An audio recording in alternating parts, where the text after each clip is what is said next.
Hello everyone, my name is Jane Catton and I'm the CEO at AgeWell. I'd like to welcome you to our show, Aging Matters. I'd also like to thank MVP Healthcare for sponsoring our show and making it possible every month. As you may know, AgeWell is the largest area agency on aging in the state of Vermont, and we serve 4 counties: Franklin, Grand Isle, Chittenden, and Addison. We have a mission to serve anyone who is over the age of 60 or under the age of 60 with a disability on long-term care Medicaid. And our goal is to make sure that anyone who needs our services can be wrapped around in their home or setting of their choice so that they can remain independent.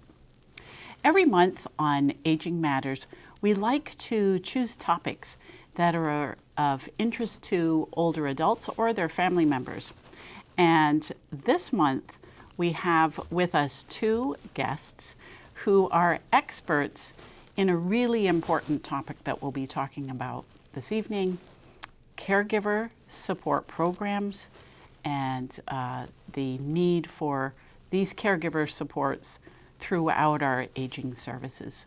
So with me this evening, I have Jennifer Harbison and Erica Marks, both from AgeWell. And before we jump into the questions I have for you this evening, Jennifer, maybe we'll start with you. Could you tell us a little bit about your background and your experience and a little bit more about those caregiver programs? Sure, Jane, thank you. As a caregiver support specialist, I work with family and friend caregivers who are supporting their loved ones at home. Before I came to AgeWell, I worked as a home care aide, so providing direct support to individuals who were living with dementia, with Parkinson's disease, with frailty.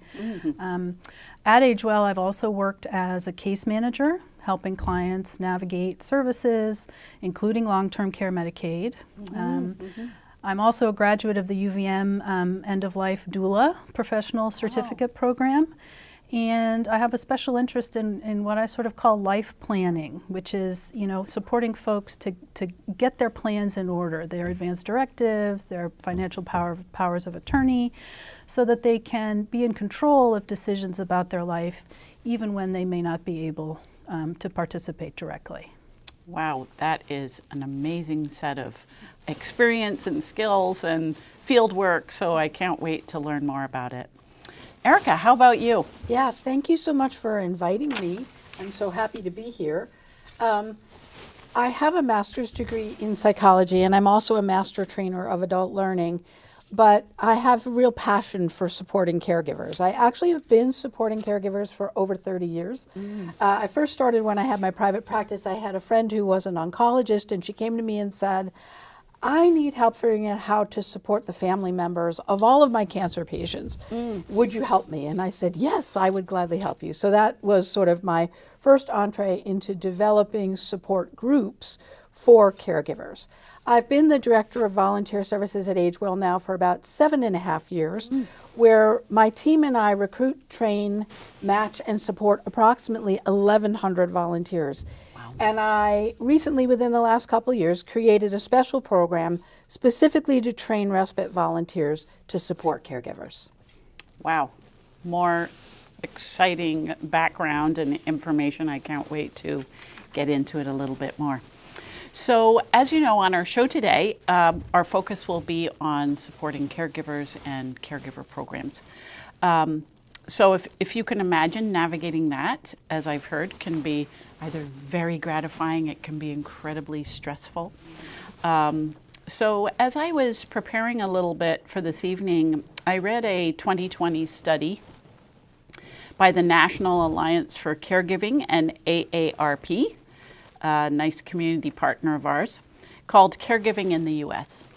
And it reported that approximately 48 million individuals in the United States were providing unpaid care to an adult family member or friend 50 years of age or older. 48 million Americans. This is unbelievable to me.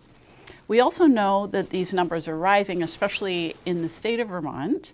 We have an aging population. We have an aging population around the United States as well. And we know that by 2030, and that's only 7 years from now, it's hard to believe. Yeah, right around the corner. About 30% of our population in Vermont will be over the age of 65. So right now it's hovering around 24, 25%. That's another almost 5% in just about 5-7 years from now. So we know our population's aging.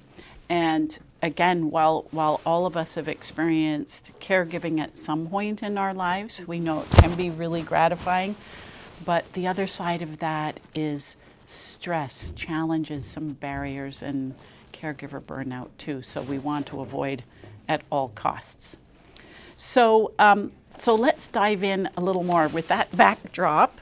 That's some impressive statistics, and we'll jump into a few questions. So Jennifer, maybe I'll start with you. Could you talk about who is a caregiver?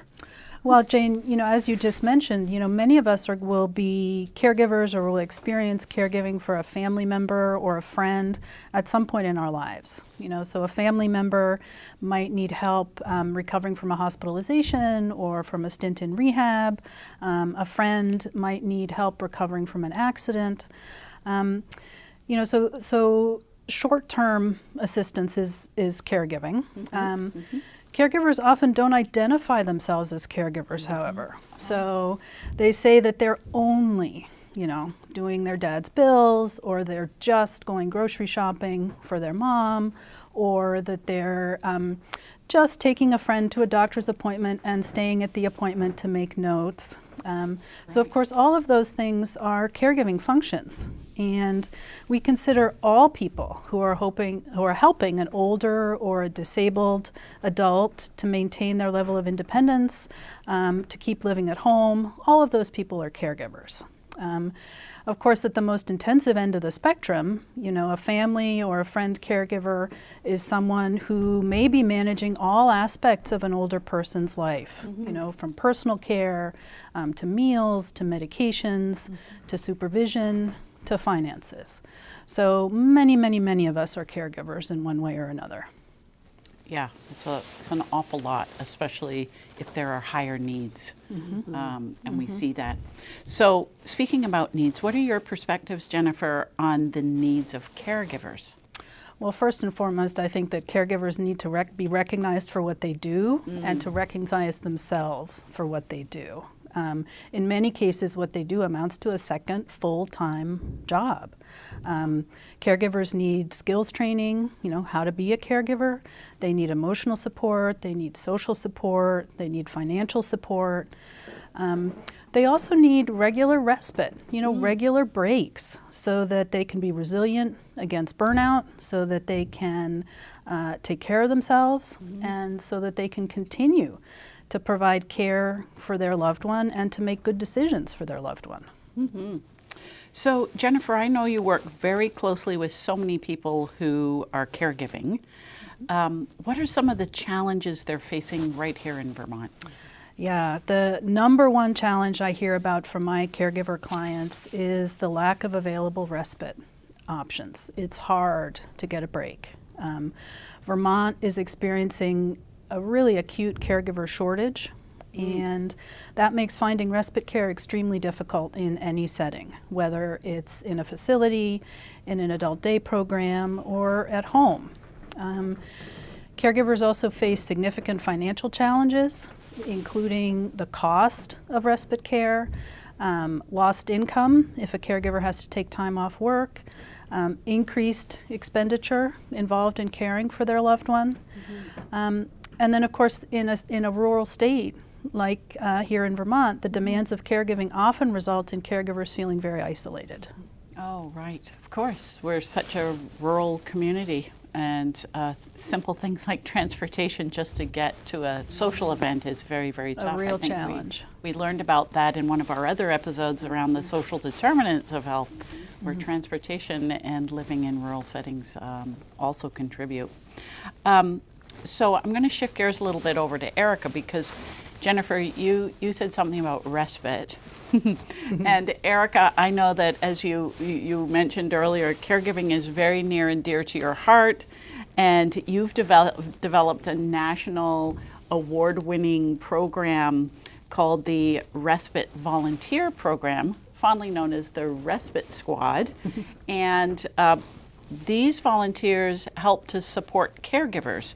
So can you tell us more about this very interesting program? I would love can't to wait tell you hear more about it. about this very interesting program.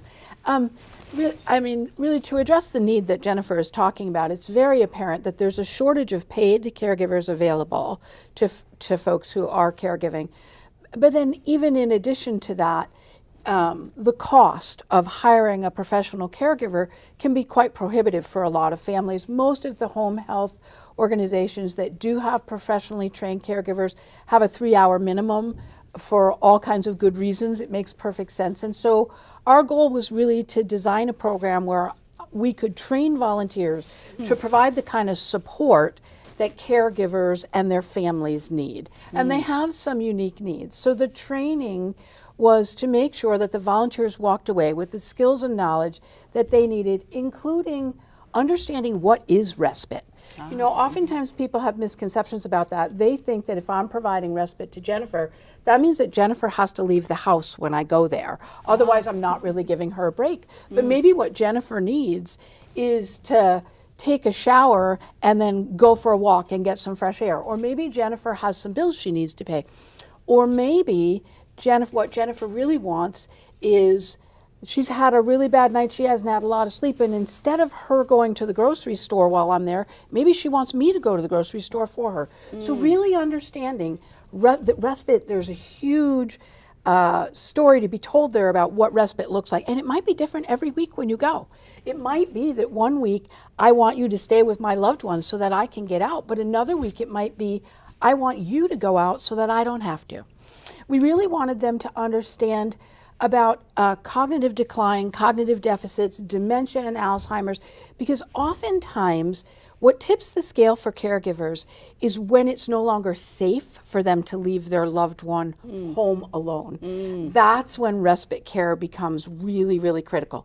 So we wanted to make sure our volunteers felt comfortable sitting with someone who had dementia and knew how to support and redirect and meet that person's needs.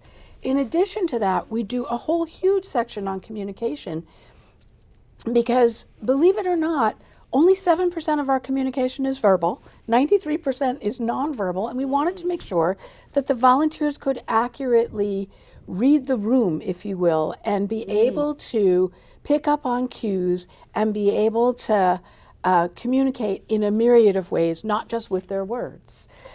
We also wanted them to understand family dynamics and how the roles of the family members shift as a person is less and less able to do what they were doing before they became ill.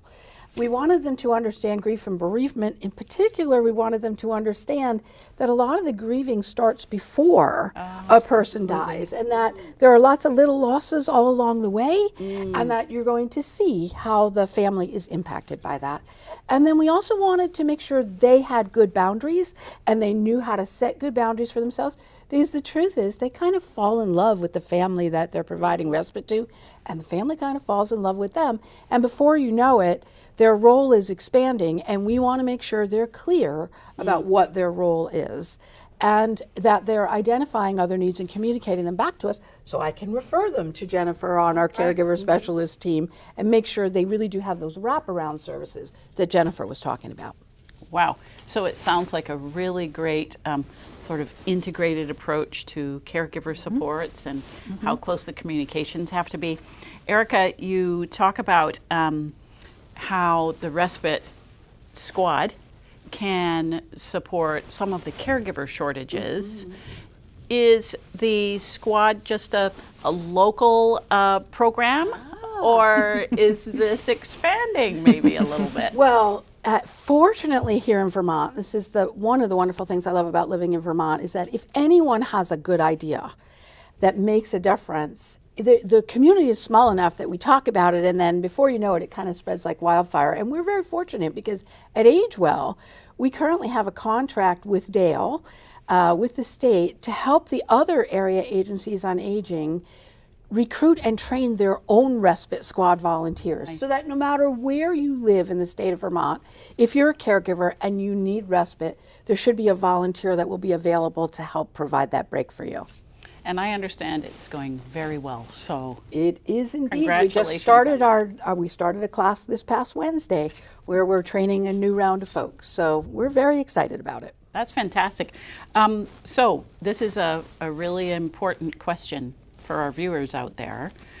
If someone was interested to join your volunteer respite squad, what should they do? They just have to call the helpline. If they call the Age Well helpline and say, I'm interested in being a respite volunteer, I promise they will get directly triaged into the volunteer department, and we'll be happy to talk with them about their interest and their availability and all the ins and outs of the program. Nice. And how long does it take to become a respite volunteer? Oh, it's a great, so the training is a 4-week training. Okay. So it's 4 sessions. The sessions are 3 hours each. So 12 hours. Okay. And you can have all the tools in your tool bag that you need in order to provide respite for a family. That's awesome. So, Erica, I'm going to ask you this question. So we know that we're supporting caregivers who support older adults. And are there similar programs throughout the state? You just talked about trying to expand respite programming. So are there other programs throughout the state? Generally speaking, the other place where you find this kind of volunteer program is when you look at the organizations that provide hospice care. Because a part of hospice care is making sure that there is support for the family members who are caring for their loved one who is dying. Short of that, I do not know of any other programs here in Vermont that specifically provide respite. And how about you, Jennifer? Do you know of any other Well, programs? We do. We have our counterparts at the other 4 area agencies on aging. Nice. So each of Vermont's 5 area agencies on aging, including AgeWell, has a caregiver support program. And that means that caregivers, or really anyone over 60, anywhere in Vermont, can call the helpline and get connected directly to their local agency. Fantastic. So it sounds like our AAAs, our area agencies on aging, are also doing their best to back up caregivers across the state. So that's fantastic. Okay, this is another question for Jennifer. Have you, well, you've talked about the needs of caregivers. We've talked about some of the programs throughout the state. What are some of the ways that AgeWell helps caregivers meet their needs? Great question. The Caregiver Support Program at AgeWell offers information, access assistance, education, training, and financial support. For example, we deliver the Powerful Tools for Caregivers course, which is a skills and resilience building course for caregivers. We administer dementia respite grant funding and funding that comes from another source, the National Family Caregiver Support Program, and we administer that funding direct to caregivers. We encourage self-care, which often, very, very often, includes assuring caregivers that it is absolutely okay, right, and proper to ask for help from family, from church and spiritual communities, from disease organizations, from friends, from neighbors. We help caregivers to connect with support groups. And with other sort of skill building organizations and with counseling services. And of course, we make referrals to the respite squad. We also help caregivers to begin to navigate the services for their loved ones, including long-term care Medicaid, which is where many, many folks are able to receive long-term care that just isn't covered by any other source of funding. Great. That's a lot of additional support, so it's fantastic. So Erica and Jennifer, this is a question for both of you. Could you talk about some of the benefits that caregiving families receive from these programs and the supports that we provide at AgeWell? And do you have any stories that you can share? I came in with one, but then I have another one that happened today. My first story has to actually do with a woman who, when we first started training respite volunteers, we had gotten a referral that she needed respite, and so we matched her. So we are professional matchmakers. We take our job very seriously. We want to match every family with the right volunteer that's going to be a good fit for them. And we matched her, actually back in August, we matched her with a volunteer, and we're doing our quarterly follow-up and called to check in and see how it was going. And she said, oh my God, it's going better than I ever thought it could go. I'm able to go to the YMCA for my exercise class, and that is helping me maintain my mental health and my physical health. Wow. It's made such a big difference for my family. And then this morning, I was talking to a caregiver who said, oh my God, Tuesday is John's favorite day of the week. Our respite volunteer comes on Tuesdays, and every other day of the week, he kind of lollygags in bed, and he doesn't ever get up before time. But on Tuesday mornings, I hear him. When I get up and I'm making coffee, I hear him in his room. He's already out of bed and getting ready because he's excited because he knows his volunteer comes and he gets to go out for a ride, and they do all kinds of fun things together. So, you know, it doesn't get any better than that. No, you're absolutely right. It just warms your heart. It's fantastic. Jennifer, how about you? Do you have a story to share? I do. I have a story about impact as well. We worked with a caregiver to a person with dementia. And we started by, improving their understanding of dementia and of how the disease progresses.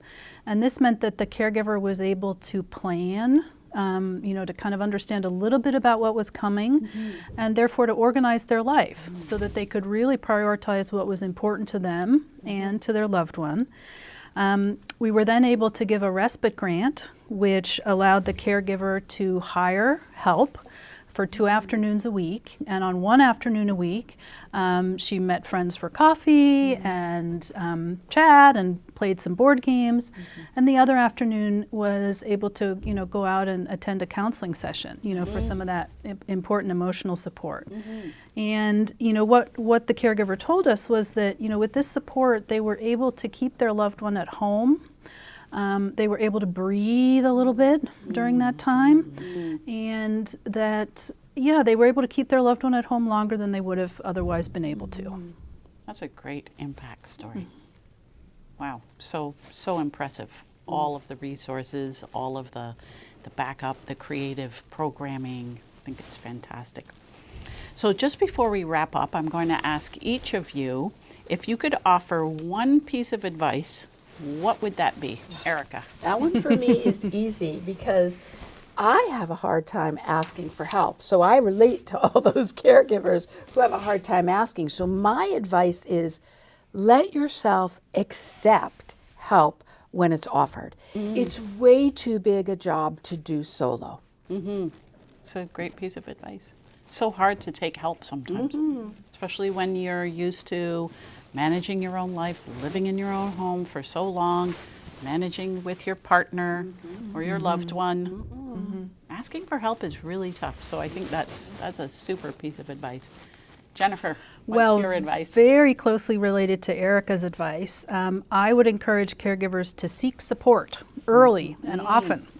So if you are regularly helping an older adult, learn about the range of services that are available before the caregiving becomes a really heavy burden, and before the situation becomes a crisis, before you start to feel burnt out.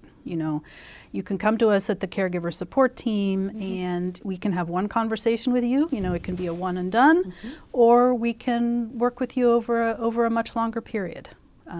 So don't be afraid to ask, to seek support. Excellent. Ask for help, seek support. Accept help. Accept help. Ask and accept help, seek support. Fantastic. Well, Erica and Jennifer, I want to thank you for being with us on our show today. I learned so much, and I hope our viewers did too. And to our viewers, whether you're new to caregiving or you're seeking some supports, some fresh ideas, some resources, please reach out, as Erica and Jennifer have advised. And AgeWell offers programs that will help you navigate caregiving and caregiving support that you may need. And as Erica mentioned earlier in our program, if any of you are interested to learn more about our respite volunteer program, please reach out to AgeWell. We'd be very happy to talk to you about it.